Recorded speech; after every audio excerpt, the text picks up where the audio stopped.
Welcome to Miyaji philosophy চ্যানেলের পক্ষ থেকে সবাইকে হাই হ্যালো। আমি বাহারাইন থেকে বলছি মোহাম্মদ ইয়াসিন মিয়াজি। সবাইকে আসসালামু আলাইকুম ওয়া রাহমাতুল্লাহি ওয়া বারাকাতুহু। সম্মানিত প্রিয় গাইস, আজকের কন্টেন্টটি তৈরি করছি আপনার স্ত্রীকে কোন তিন পুরুষের সাথে বা কোন তিনজনের সাথে বা কোন তিন জায়গায় একা কখনো ছাড়বেন না, ছাড়লে আপনাদের অনেক বড় সমস্যা হয়ে যাবে। সেই নিরিখে আজকের কন্টেন্টটি তৈরি করছি। মূল কন্টেন্ট যাওয়ার আগে আপনাদেরকে একটি কথা বলি, যে সমস্ত বিবাহিত নারী আছেন, আপনারা একটা জিনিস সবসময় মাথায় রাখবেন, একজন বিবাহিত স্ত্রীকে তার হাজব্যান্ড ছাড়া পৃথিবীর কোনো মানুষ কখনো তাকে অতিরিক্ত কখনো বেশি ভালোবাসতে পারে না। আর যদি ভালোবেসে থাকে আপনি মনে করেন, তাহলে সেটা তার মন থেকে আপনাকে ভালোবাসেন না, শুধু ভালোবাসছে আপনার শরীরকে। যখন আপনার শরীর খেলা শেষ হয়ে যাবে তখন কিন্তু আপনাকে ছুরি ফেলে দিবে। যেমনিভাবে স্মোকিং ব্যক্তি যেরকম স্মোক করার পরে যেভাবে সিগারেটটা ফেলে দেয়, তেমনিভাবে আপনার সাথে যখন তার শরীর খেলা শেষ হয়ে যাবে তখন আপনাকেও কিন্তু সে ছুরি ফেলে দিবে।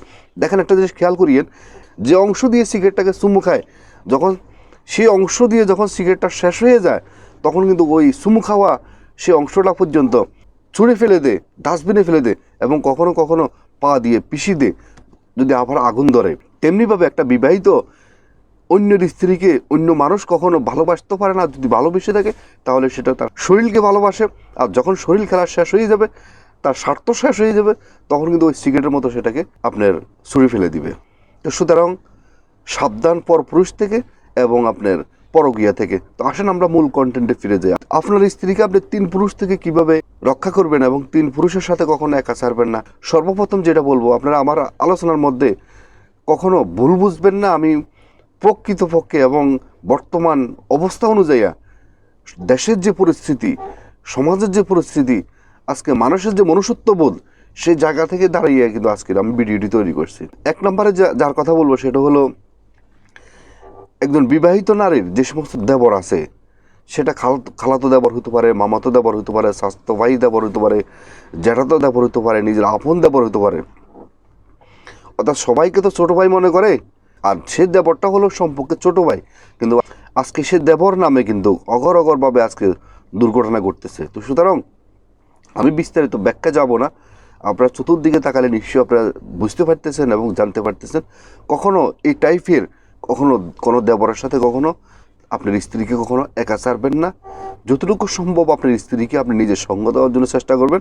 পারিবারিক সূত্রে হাসপাতালে মানে যে কোনো সমস্যা, খুব বেশি সমস্যা যদি না হয়, তাহলে কখনো এদের সাথে কখনো আপনার স্ত্রীকে আপনি একা ছাড়বেন না। 2 নম্বর, আপনার যত প্রিয় বন্ধু হোক, কখনো কোনো বন্ধুর সাথে আপনার স্ত্রীকে কখনো একা ছাড়বেন না। মেয়েরও একটু নরম জাতের মানুষ, তারা যে কোনো সময় পটিয়ে যায়। তো সে আপনার স্ত্রী কেন পড়বে আমি সেদিকে যাব না, শুধু আপনাকে এটাই বলবো, আপনাদের সংসার জীবন যদি আপনারা সুন্দর করতে চান, আপনার স্ত্রীকে যদি আপনার আয়ত্তে রাখতে চান, তাহলে কখনো আপনার কোনো অবস্থাতে, যে কোনো কঠিন মুহূর্তে হোক, কখনো আপনার স্ত্রীকে কখনো আপনার কোনো বন্ধু বান্ধবের সাথে কখনো একা ছাড়বেন না। সেখানে অনেক দুর্ঘটনা ঘটতে পারে, অনেক ঘটনা ঘটতে পারে, সেই ব্যাখ্যা আমি যাব না। শুধু এটাই বলবো আপনাদেরকে, এটাই সতর্ক করবো, আপনাদের যত বড় প্রিয় বন্ধু হোক, বন্ধুর জায়গা থাকবে, সেটা থাকবে আপনার সাথে বন্ধুত্ব সম্পর্ক, কিন্তু আপনার বন্ধুর সাথে কখনো আপনার স্ত্রী কখনো ছাড়বেন না। 3 নম্বর এবং লাস্ট যেটা বলবো সেটা হলো, কোনো বিয়ে বাড়িতে আপনার স্ত্রীকে কখনো একা ছাড়বেন না। বিশেষ করে হলুদ অনুষ্ঠান, গায়ে হলুদ যে সমস্ত অনুষ্ঠানগুলো হয়, আজকের গায়ে হলুদ অনুষ্ঠানগুলোতে ম্যাক্সিমাম অনেক বেশি নোংরামি হয়। এখানে ওই ইলেকশনে যেরকম ওই বাফ ইলেকশন করলে ছেলেও বলে আমার ভাই তোমার ভাই, চাচাও বলে আমার ভাই তোমার ভাই, আপন ভাই বলে আমার ভাই তোমার ভাই, সবাই বলে আমার ভাই তোমার ভাই, তেমনিভাবে বা গায়ে হলুদ অনুষ্ঠানে যখন যাওয়া হয়, পাত্রর পক্ষের বাড়ি থেকে যে সমস্ত ছেলেরা আসে, সবার কাছে ওই মেয়ের পক্ষের বাড়ির সবাই মনে হয় যে তালতো বোন হয়ে যা, বেআইন হয়ে যা। তো সুতরাং এখানে একটা নোংরা খেলার একটা সৃষ্টি হয়, একটা নোংরামি হওয়ার সম্ভাবনা বেড়ে যায়। সুতরাং আমি আরও অনেক দুর্ঘটনা আছে, আমি সেদিকে যাব না। শুধু এটাই বলবো, আপনারা বিশেষ করে কখনো গায়ে হলুদ যে অনুষ্ঠানগুলো হয়, অনুষ্ঠানের মধ্যে আপনার স্ত্রীকে কখনো একা ছাড়বেন না। তাহলে আপনারা তাদেরকে রক্ষা করতে পারবেন এবং আপনাদের জন্য অনেক ভালো হবে, আপনাদের সংসার জীবন অনেক সুন্দর হবে। এবং সর্বশেষ আপনাদেরকে একটি কথা বলি, শেষ করবো আর আজকের ভিডিওটি। সেটা হলো, আপনার একটা প্রিয় একটা ফুল বাগান, সেটাকে আপনি অত্যন্ত যত্ন করেন এবং যত্ন সহকারে আপনি এটাকে আগলিয়ে রাখার দায়িত্ব কিন্তু আপনার। আর যখন আপনি এটাকে আগলিয়ে রাখতে পারবেন না, তাহলে গরু ছাগল এটাকে মুখ দিবেই। তেমনিভাবে আপনার স্ত্রীকে, আপনার প্রিয় মানুষকে আপনি নিজেই কিন্তু আগলিয়ে রাখতে হবে। তাহলে আপনার অন্য মানুষ কখনো এটাকে পটানো কখনো সম্ভব হবে না।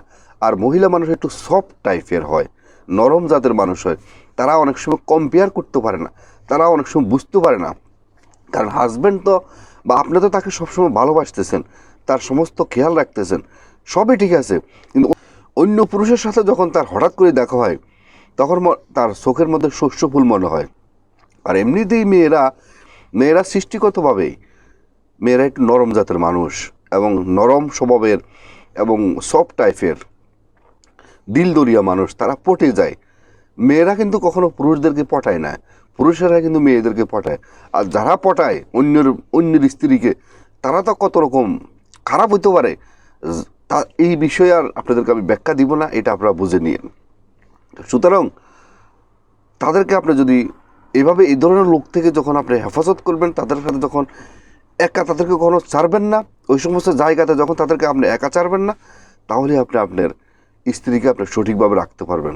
এবং তারা কখনো এরকম অবৈধ সম্পর্কের সাথে কখনো লিপ্ত হবে না, এবং তারা কখনো পরকীয়ার সাথে কখনো লিপ্ত হবে না।